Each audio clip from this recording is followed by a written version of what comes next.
एक गांव में एक चोर रहता था और वो चोरी करता था।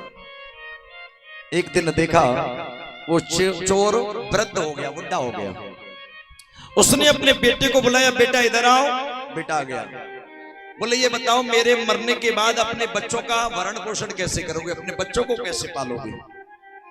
अब बेटा किसका है? चोर का। कहने लगा पिताजी चोरी करके पालूंगा। पिताजी खुश हो गए, मेरी विरासत को मेरा बेटा आगे बढ़ाए, पिताजी के काम को अगर बेटा आगे बढ़ाए तो पिता तो खुश हो ही जाएगा। ठीक है बेटा चोरी करके पालना, लेकिन मेरी दो बात याद रखना। क्या? अगर कहीं पर सत्संग हो रहा हो और भगवान की कथा हो रही हो तो उस पंडाल में कभी मत जाना। अगर चले गए तो चोरी छोड़ दोगे और चोरी छूट जाएगी तो बच्चे भूखे मर जाएंगे। पहली बात। लड़के ने एक प्रश्न कर दिया, पिताजी अगर हमें उसी रास्ते से जाना पड़े तब? बोले बेटा सत्संग और भागवत जी का एक शब्द तुम्हारे कानों में न पड़ जाए नहीं तो तुम्हारे बच्चे भूखे मर जाएंगे। तब क्या करें पिताजी? रास्ता एक ही और भागवत वहां हो रही हो, तब क्या करें? बोले तब कान में उंगली लगा करके जाना, कान को बंद करके जाना। थोड़े समय बाद इस चोर का प्राणांत हो गया। जब ये चोर मर गया, इसका प्राणांत हो गया, अब इसका बेटा चोरी करने जाने लगा। जैसे ये कथा चल रही है ऐसे सामने होकर के रास्ता था और वहां श्रीमद् भागवत कथा चल रही थी। चोर ने देखा अब रास्ता एक ही है और उसी रास्ते पर भागवत हो रही है। पिताजी ने कहा कि ना भागवत में जाना, ना सत्संग में जाना, ना उस रास्ते से जाना। अब क्या करें? जाना तो इसी रास्ते से पड़ेगा। बोले पिताजी ने ये कहा था कि जाना भी पड़े तो कान में उंगली लगा करके जाना। सो ये जैसे ही उस रास्ते से निकला और कान में उंगली लगा ली। अब देखो आंखों का काम है देखना, आंखों का विषय है देखना। अब ये कान में उंगली लगा करके जा रहा है, परंतु आंखें खुली हुई आंखों से देखा इतने सारे लोग ये कैसे बैठे, और ये झट चोरी करने चला गया। दूसरे दिन फिर उसी रास्ते से निकला। जब दूसरे दिन उसी रास्ते से निकला, एक दिन अब इसने सोचा कि इतने लोग ये पागल तो हो नहीं सकते, इसका मतलब कोई ना कोई अच्छी बात बताई जाती है। आज मैं पिताजी की बात नहीं मानूंगा और इस सत्संग में इस भागवत को जरूर सुनूंगा। झट पीछे बैठ गया, पीछे जाकर गुरुजी बड़ा मार्मिक चर्चा कर रहे थे कि जीवन में गुरु होना बड़ा आवश्यक है। गुरुजी ने सुनाया कि गुरु बिन भवनिधि तरह न कोई, जो विरंच शंकर सम होई।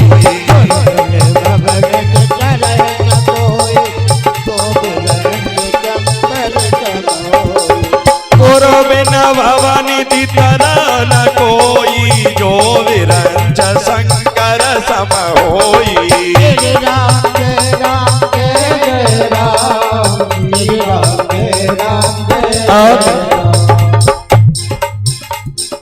अब सागर चौपार जो पावा, ताके राम कथा दृढ़ नावा।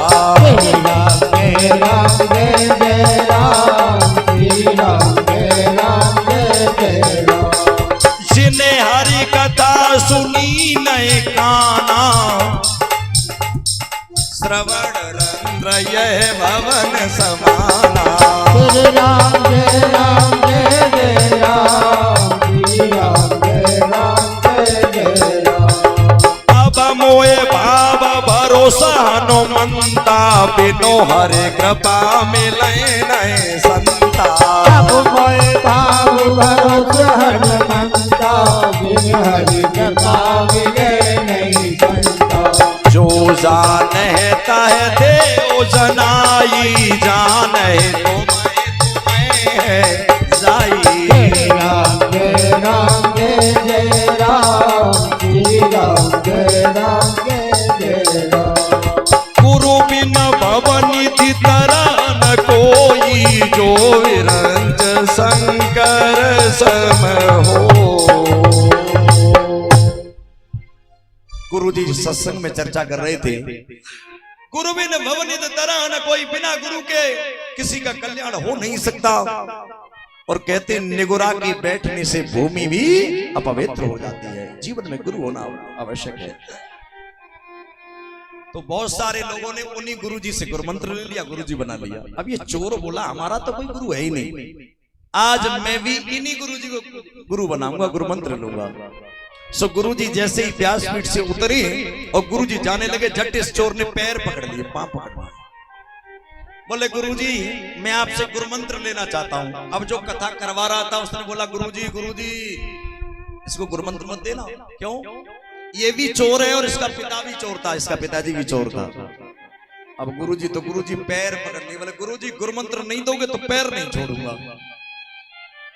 सट सुधरे सतसंगत पाई, पैर पकड़ लिए। गुरुजी गुरुमंत्र दे दो। गुरुजी बड़े चालाक है। सो गुरुजी बोले बेटा मैं तुम्हें गुरुमंत्र तो दे दूंगा परंतु मेरी एक बात माननी पड़ेगी। क्या? बोले तुम्हें चोरी छोड़नी पड़ेगी। ये बोला गुरुजी चोरी नहीं छोड़ूंगा और गुरुमंत्र भी देना पड़ेगा। चोरी नहीं छोड़ने वाला क्योंकि मेरे बच्चे भूखे मर जाएंगे, मैं और कुछ कर नहीं सकता। चोरी की बात छोड़ करके सारी बात आपकी मानूंगा परंतु चोरी करूंगा, चोरी नहीं छोड़ूंगा, ये बात नहीं मानूंगा। गुरुजी भी बड़े चालाक। सो गुरुजी बोले चला ठीक है चोरी करना परंतु मेरी एक बात मानेगा। बोले सारी बात मानूंगा गुरुजी। बोले सत्य बोलना, झूठ मत बोलना। बोले जाओ गुरुजी मैं संकल्प लेता हूं चोरी करूंगा परंतु सत्य बोलूंगा, कभी झूठ जीवन में नहीं बोलूंगा। तो गुरुजी ने झट गुरुमंत्र दे दिया। अब ये गुरुमंत्र दिया, रात्रि में कथा चल रही थी, 12-1 वही बज गया कथा में। इसने सोचा अब रात्रि होगी, दूसरे गांव में जाऊंगा तो कोई देख लेगा, आज अपने राजा के महल में ही चोरी करेंगे, अब दूर नहीं जाएंगे। आज अपने राजा के महल में चोरी करेंगे। उधर वो राजा अपने मंत्रियों की परीक्षा लेने के लिए चोर के वेश में राजा घूम रहा था। अलमारी तिजोरी सब खोल दिए थे। राजा ये दिख रहा था कि मेरे राज्य में मेरा मंत्री कोई चोर तो नहीं हो गया, मेरे राज को उसका कोई नुकसान तो नहीं कर रहा है। अब राजा उधर से चोर के वेश में घूम रहा था, रात्रि का समय था और इधर से ये चोर जा रहा है, सत्संगी चोर जा रहा है। रास्ते में दोनों मिल गए। राजा ने पूछा कौन हो तुम? ये चोर बोला मैं चोर। राजा बोला कैसी बात करते, चोर कभी नहीं कहता कि मैं चोर। बोले गुरुजी से गुरुमंत्र लिया है और सत्य बोलने का संकल्प लिया है, इसलिए मैं वास्तव में चोर हूं। अब चोर ने राजा से पूछा आप कौन हो? अब राजा ने अपनी बात छुपा ली, बोले मैं भी चोर हूं। राजा ने पूछा ये बता भैया चोरी करने कहां जा रहे हो? अब राजा से बोल रहा, राजा से कह रहा है, बोले आज तो राजा के महल में ही चोरी करेंगे। इसने राजा को पहचान नहीं पाया। आहा, चलो भैया चोरी करने चल रहे तुम आगे, ये चोर पीछे राजा। अब राजा के महल पर पहुंचा, देखा दरवाजा खुला हुआ था, राजा ने तो पहले ही खोल दिया था। ये बोला गुरुजी के गुरुमंत्र में बड़ी ताकत है, दरवाजा तोड़ना नहीं पड़ा, खुला हुआ मिल गया, तो झट अंदर घुस गया। अब जाने लगा। अब इसने राजा से पूछा भैया रुको, ये बताओ तुमने पहले कभी चोरी की है या पहली बार चोरी करने आए हो? राजा बोला हमने तो पहली बार चोरी करने आए हैं।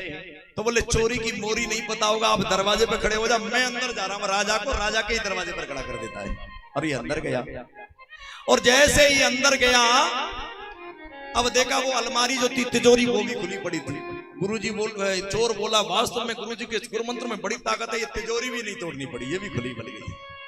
उसमें 3 सोने के हार रखे हुए थे, 3 सोने के हार। अब चोर 2 थे, एक वो राजा एक ये चोर। सत्संगी चोर है। चोर ने विचार किया हम चोर 2 ही, राजा के हार 3, अगर तीनों चुराएंगे तो एक तो कर लेंगे, लेकिन एक को आधा करना पड़ेगा, तब 1.5 होगा। ईमानदार चोर है, इसने 2 हार चुरा लिए और एक वहीं छोड़ दिया। राजा के पास में आया, राजा बोले हो गई भैया चोरी? बोले हो गई चोरी। क्या मिला? बोले 2 हार। अब राजा को तो मालूम था ना। राजा बोला क्या उसमें 2 हार थे? बोले नहीं भैया हार तो 3 थे। बोले भले आदमी कैसा चोर है, 3 थे तो 2 क्यों लाया? बोले 2 में इसलिए लाया कि हम चोर 2 हैं, आराम से बट जाएंगे, तोड़ना नहीं पड़ेगा। एक राजा को दे दिया। अब ये जाने लगा। राजा बोला रुको भैया रुको, अपना परिचय दो, नाम पता, पिताजी का नाम, मकान नंबर सब दो, कल भी तो चोरी करनी है। सो राजा ने पूरा परिचय इसने राजा को दे दिया, लेकिन इसने राजा का कोई परिचय नहीं लिया। बोले भैया कल यहीं पर मिलना और यहीं से चोरी करने चलेंगे। 1 से 2 हो गए और ये अपने घर आया, विश्राम गृह में चला गया, सो गया। राजा अपने विश्राम गृह में चले गए। सुबह हुआ, राजा का जो खजांची था कोषाध्यक्ष वो आया, उसने देखा तिजोरी तो खुली पड़ी है और राजा के महल में तो चोरी होगी। इस हार को हम ही ना चुराने से, उस मंत्री ने लिया वो हार, अपनी जेब में रखा, अपने घर रख के आ गया और हल्ला कर दिया राजा के महल में चोरी हो गई, राजा के महल में चोरी हो गई, राजा के महल में चोरी हो गई। राजा ने पूछा मंत्री क्या गया? बोले 3 हार गए। अब मंत्री को नहीं मालूम रात का चोर साथी राजा भी है। राजा बोला महाराज मंत्री ये बताओ तीनों चले गए या एक आधार रह गया है? बोले महाराज कैसी बात करते हो, चोर कहीं छोड़ के जाएंगे, वो तो तीनों चले गए। सो राजा ने अपना जीडी रजिस्टर निकाला और सब चोरों को बुलाया। चोरों से पूछा तुमने चोरी की है? बोले महाराज हमने आपके महल में चोरी नहीं की। फिर राजा ने वो रात वाला पर्चा निकाला। बोले इस नाम का कोई नया चोर है जो मेरी जीडी पर नहीं चढ़ा, उसको पकड़ करके लाओ, वो सत्संगी चोर। सिपाही आए, बोले तुमने राजा के महल में चोरी की है? ये बोला हाँ की है चोरी, क्योंकि सत्य बोलने का संकल्प ले लिया है। बोले क्या चुराए? बोले हार। बोले चलो राजा ने बोला, बोले चलो। आगे सिपाही और पीछे ये चोर जा रहा है। राजा के सामने पेश किया। राजा ने पूछा भैया तुमने चोरी की? बोले की। क्या चुराया? बोले एक हार। बोले चुराए कितने? बोले 2। मंत्री बोला हमारी पोल खुलने वाली है। मंत्री बोला महाराज इसमें कौड़े मारो, ये तीनों हार ले गए, एक बता रहा है। राजा बोले मंत्री ठहरो, भैया कितने हार चुराए? बोले 2। तिजोरी में हार कितने थे? बोले 3। बोले फिर 2 क्यों चुराए? बोले हम चोर 2 थे इसलिए 2 चुराए, और एक हार उसने राजा की टेबल पर रख दिया, मेज पर। बोले महाराज ये है, ये चुराया था। मंत्री बोला महाराज ये झूठ बोल रहा है, मारो इसको। राजा बोले मंत्री ठहरो, अच्छा भैया ये बताओ दूसरा हार कहाँ है? बोले रात्रि में एक मेरा चोर मित्र बना था रात्रि में। बोले कौन था? उसका नाम पता, गांव सब बताओ। चोर बोला महाराज